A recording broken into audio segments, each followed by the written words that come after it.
A boy of royal blood wanders the land after being exiled from the kingdom of his birth. His clockwork attendant is forever at his side. On this particular day, they come across a small village. But as they move to enter it, trouble begins to brew. Villagers emerge from their homes and immediately surround the pair. Pursuers from the kingdom, thinks the boy. But how did they manage to find us in such an out-of-the-way place? As the boy shifts nervously, the clockwork man drops a hand to the revolver at his side. But after a moment, it becomes clear the villagers have no idea who they are. Then why do they seem so worried? What are they afraid of? The boy asks the villagers to tell him of their problems and quickly learns he is in the red area of the village, an area eternally at war with the green. They do not know when this conflict started. They do not know why this conflict started. They know only that it is. This war is an unending legacy, passed down from one generation to the next.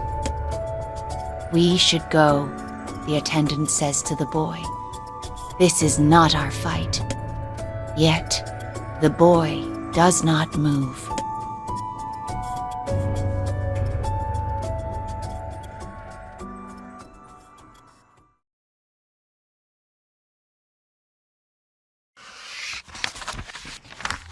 The red villagers mill about with weapons in hand, ready to attack their green foes at a moment's notice. But just when it seems conflict is inevitable, the boy speaks.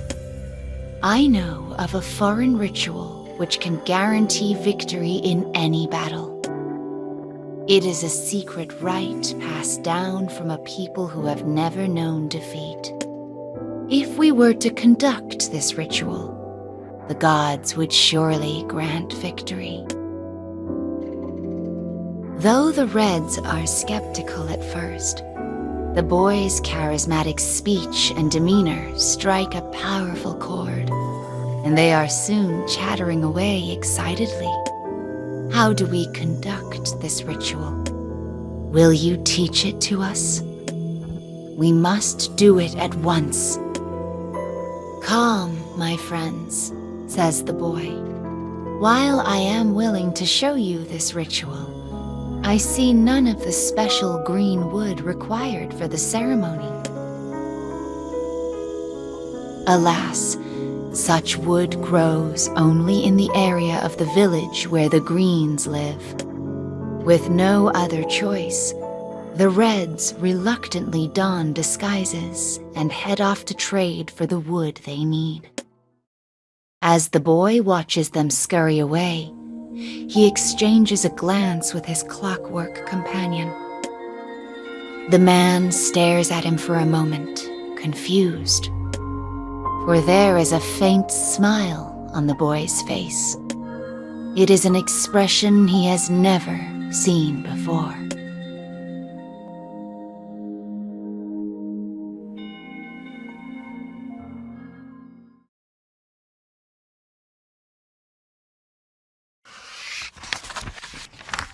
As the Reds make their way back with the wood, the boy slips away to the green section of the village and begins his speech anew.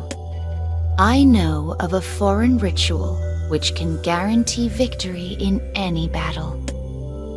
But alas, I see none of the special red silk required for the ceremony. Though the Greens are skeptical at first, the boy's fine words and confident speech soon convince them. With no other choice, the Greens reluctantly don disguises and head off to trade for the silk they need.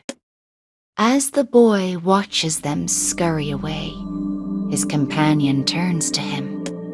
I know not of this ritual, my prince, Where did you hear of it?" The boy rubs at his cheek and chuckles. Then he leans over to the man and whispers, "I do not know of it either." The boy sounds positively delighted at this admission, which confuses the man even further. And as he gazes at his companion's bewildered expression, the boy's smile grows even larger.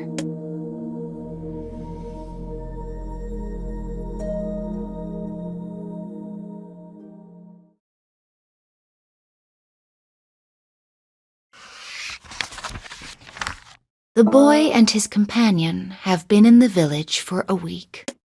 The entire town is now festooned with bright, festive decorations. Red silk and green wood form a rich interplay of color and shape. It is enough to make even the coldest heart leap with joy. From a distance, the boy and his companion watch the village's transformation. "This is the true victory I promised them," says the boy. "Once the intermingling of red and green is wrought, the ritual will be complete." "Then this was your goal all along," replies the man. The boy chuckles softly and nods his head. "It is so much more beautiful this way, don't you think?" But then, the reds and greens begin to quarrel. "Our decorations are the finest," says a red. "No," replies a green, "ours are clearly the most beautiful of all." Though voices are raised, it does not lead to violence, for neither side carries a weapon. Instead of warring, the argument turns to a discussion about how both sides can make the decorations even better. As they confer, a pair of smiling children race past, shrieking with delight at some invented game. One red, one green, yet both enjoying the ritual with their newfound friend. And though the boy caused all this to happen, not a single person comes to offer him thanks for his actions. "Are you all right with this, my prince?" asks the Clockwork Man. The boy nods in the gathering dusk, his mind awhirl with possibility. Perhaps he can replicate what happened here within his own kingdom. This is his sweet and painful hope. After a moment, he turns his back on the village and begins to walk. His attendant silently follows. The Clockwork Man ponders the future of the village. He knows they may once again pick up their weapons and war with one another. But their children now know a world where colors blend. And those children will live on.